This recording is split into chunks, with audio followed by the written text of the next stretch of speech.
I know you don't necessarily love to relax during games, but at what point were you able to relax tonight and enjoy a good victory? When the final buzzer went off. No, obviously, challenge our guys at halftime. We should have been up by more than 10 points at the half. Let them back in to start that second quarter. Too many turnovers in that second quarter gave them life. Loved our defense throughout, but I have to say, my favorite moment of the night was pregame. There's a young girl named Gertie who I've gotten to know over the years, and as I came out in the court tonight, she asked me if I'd walk her out to take her shot, and I was touched that she'd even want me to do that, and to be out there and for her to. I knew we were going to win tonight when Gertie stepped up in front of all those people and she knocked down that shot. That was a special moment for me, and sometimes we all get wrapped up in wins and losses, but that is a human moment, and I love that little girl. She's special.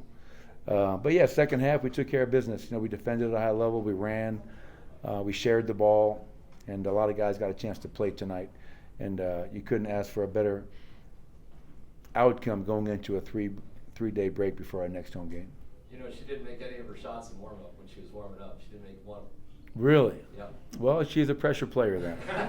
That's what I have to say about Gertie. And she's special. And when she asked me to walk her out, I said, this girl's got to be so nervous.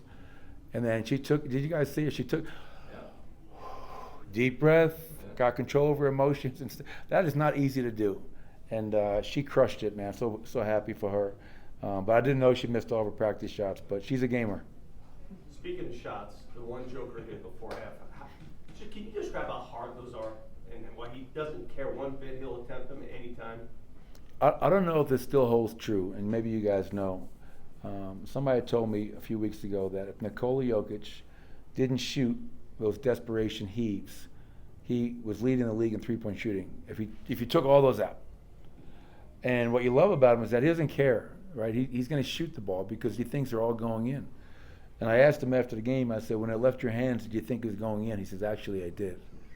Like the way it came out, and we all know this. We've gotten spoiled watching him, but the touch that he has, the shot-making ability that he has, is just incredible. And that put us up by 10 at the half. But yeah, Nikola continues to find ways to impress, which is really hard to do for a player with as many accomplishments as he has. It felt like Peyton Watson, those back-to-back dunks kind of snapped everybody into it and got the crowd into it and the team as well. Did you feel that moment there with him? Yeah, I was laughing because he gets a dunk and he lands hard. Like I was like, oh, is he okay? He's kind of jogging back. Oh, I'm hurt. We get the steal, then he sprints. It's amazing how guys miraculously become healthy and they can sprint when, oh, we're on offense now. But Peyton I challenged him. I said, you're going to start tonight. I want you to guard Colin Sexton. I want you to be a guy that we can put on a matchup and try to make life hell for that player. And Peyton was our defensive player of the game tonight. I felt he did a really nice job for us. He's playing good basketball for us right now, and that's great to see because he's an important piece for this franchise, not just this year, but obviously moving forward. More impressive, the 13 blocks or the 12 steals? Both. Obviously the defensive number is 35% from the field, 17% from three, but to have that kind of activity, I don't remember the last time the Nuggets had double-figure blocks and steals in a game. It hasn't happened very often. But yeah, I think both of those stats, to your point, Scott, just spoke to the energy and activity that we were playing with. There's a moment that third quarter, I think second half, where Zeke hit his second three timeout. Looked like you kind of said something to him. We're happy for him. Just how important is he kind of going into these playoffs to get his confidence up, especially after the DNP against Milwaukee? Yeah, let's be honest. I think if you go all the way back to the game in Charlotte, when we had some injuries, and Zeke was called upon, and he answered in resounding fashion, in my opinion. And obviously, when we're fully healthy, it's hard to play everybody.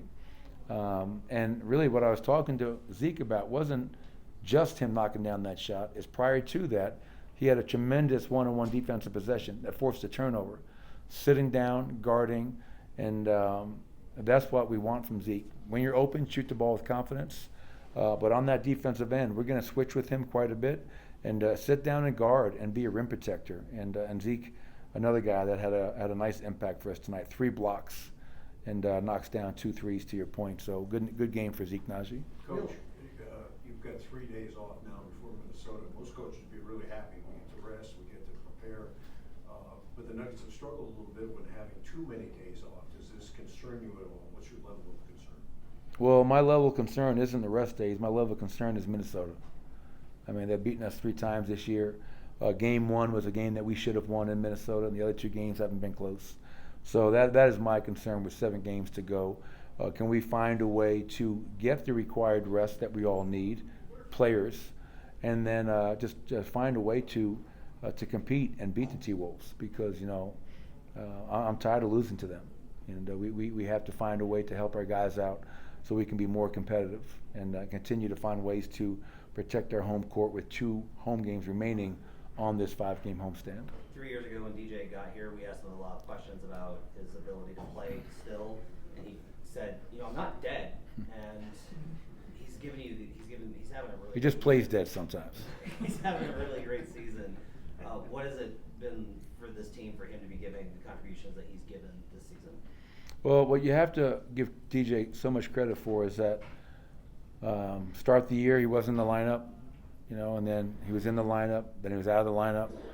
And, we've kind of gone backup 5 by committee this season. And what DJ gives us, he gives us rim protection. He gives us tremendous rebounding. He gives us a great screener. And as you saw in the first half when he and Russ connected, a guy that can still at this late stage of his career set screens and get on the rim and be a dynamic roller.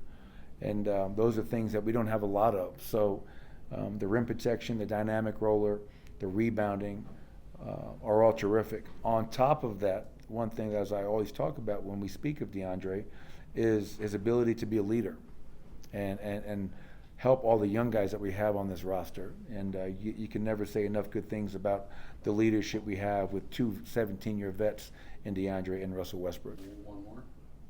You talk on your radio show every week on 92.5 Sports Radio. Does anybody listen to that show? All the time. It's killing Me, you, and D-Mac listen to it. Yeah, All right. and our special people. When guys like, Spencer comes in late, PJ Hall comes in late, you guys, the enthusiasm from guys that are Yeah. playing 30 minutes, for guys that are going to be, they might be here for 2 days, they might be here for 1 day, whatever it is. It really, I just think it says something about your guys' chemistry. And I know these guys won't be able to play in the postseason, but to me that's special about you guys. No, I would agree with that, Scott. I think it's a great sentiment. We don't have selfish guys. We don't have me guys. We have we guys. And we always talk about family and being connected and rooting on somebody and being happy for their success. Get over yourself. It's not about you. It's about our team, the collective. And when you see a Hunter Tyson go in and knock down a shot, you see Trey Alexander go in there and get 5 points, PJ Hall gets a dunk, and you look down and you see everyone on our bench is up. They're supporting each other. They're happy for each other. And that's something I'm really happy that we have within our locker room, within our culture, is that we're all for the guy next to us, and that needs to continue. Thank you, Coach. Thanks, everybody. DeAndre and Peyton. Magic number's 4, by the way.